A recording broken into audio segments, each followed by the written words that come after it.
जम्मू कश्मीर के ज़िला राजौरी और पुंछ में कहीं ना कहीं बारिश ज़्यादा होती हुई दिखाई दे रही है और पुंछ की हालात की बात की है तो पुंछ में कहीं ना कहीं गंभीर हालात जो है बढ़ते हुए दिखाई दिए जा रहे हैं। हालांकि राजौरी में कुछ ऐसा नहीं दिखाया जा रहा क्योंकि राजौरी में जो बारिश है वो काफ़ी ज़्यादा तेज़ हो रही है। मैं तस्वीरों में आपको दिखाऊँ, ये सुक्तो नदी है।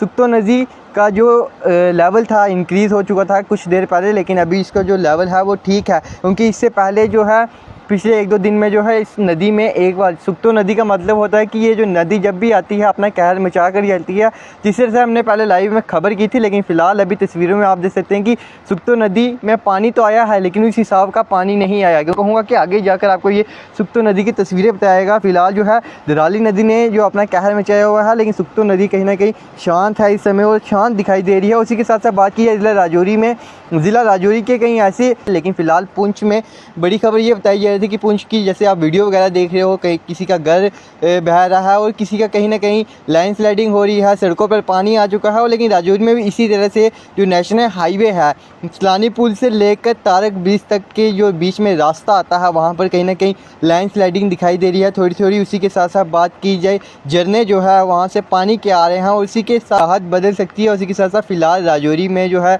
कोई घबराने वाली बात नहीं है, छोटी मोटी लैंडस्लाइडिंग चल रही है क्योंकि कुदरत है, बारिशें होंगी तो जगह तो फिसलेगी। लेकिन पुंछ में आप जिस तरह से तस्वीरें देख सकते हैं कि पुंछ में काफ़ी ज़्यादा लैंडस्लाइडिंग हो रही है, फ्लड वाले चांसेस वहाँ पे लग सकता है कि जिस हिसाब से पुंछ में हालात बने हुए हैं ऐसा लग रहा है कि अगर कुछ भी हुआ वहाँ पर तो कुछ बड़ा होने वाला है। लेकिन राजौरी में फ़िलहाल ऊपर वाले का शुक्र है कि राजौरी में कुछ ऐसा नहीं। छोटी मोटी मानसून आपको पता है जिस तरह से बारिश आती है तो कहीं ना कहीं नदी नाले जो है अपना जल स्तर बढ़ाते हैं, उसके साथ साथ पहाड़ियों से छोटी मोटी लैंडस्लाइडिंग चलती रहती है। एक छोटी फेसबुक लाइव राजौरी की बात करो तो पूरे जम्मू कश्मीर के अंदर ही देखो तो भारी भरकम बारिश हो रही है। ये मेरे ख्याल पिछले 20-25 साल का जो रिकॉर्ड है ये बनना है। इस बार इतनी बारिश हुई है कि काफ़ी लोगों के घर जो हैं क्षतिग्रस्त हुए हैं, काफ़ी लोगों की जान भी ये जा चुकी है और बहुत से लोगों का जानी माल भी नुकसान हुआ है। अब आज देखा जाए तो पुंछ के अंदर काफ़ी लोगों के घर भी क्षतिग्रस्त हुए हैं, सड़कें जो है वो भी क्षतिग्रस्त हुई हैं और बहुत से नुकसान जो है पुंछ के अंदर हो रहे हैं। तो राजौरी के अंदर भी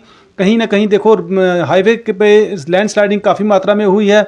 लोगों से मेरी ये अपील है कि वो इन दिनों में सफ़र करना जो है वो कैंसिल कर दें ताकि कोई उनको जान माल का नुकसान ना हो, क्योंकि काफ़ी जगह पे लैंडस्लाइडिंग है, कटिंग की वजह से लैंडस्लाइड होने के चांसेस ज़्यादा हैं। तो मैं चाहूँगा कि लोग जो है अपना सफ़र जो है वो 1-2 दिन के लिए टाल दें, क्योंकि 19 और 20 तक के लिए जो रेड अलर्ट कहा गया है और जो रेड अलर्ट की वजह से जो फ्लैश फ्लड्स भी आ रहे हैं उसकी वजह से भी लोगों को ये कहा गया है कि 19 तारीख तक लोगों को जो है सफ़र नहीं करना चाहिए और जो है नदी किनारों पे नहीं। एडमिनिस्ट्रेशन का बहुत अच्छा कदम है कि बच्चों को जो छुट्टी कर दी गई, ये बहुत बड़ी बात है। और मैं चाहूँगा कि ये छुट्टियाँ मौसम को देकर अगर बारिश जो है 2-4 दिन ज़्यादा रहती है तो बच्चों को 2-4 दिन के लिए और छुट्टियाँ दी जाएँ तो वो अच्छा रहेगा। क्योंकि पिछले दिनों में ही स्कूल लगने की वजह से एक छोटी सी बच्ची की जान जो सुंदरबनी के गांव बाजाबाई में गई थी, ऐसा कोई दोबारा एपिसोड ना हो, दोबारा कोई इस तरीके का एक्सीडेंट ना हो जिसकी वजह से कहीं बच्चों की जान या किसी बड़े अभिभावक की जान चली जाए।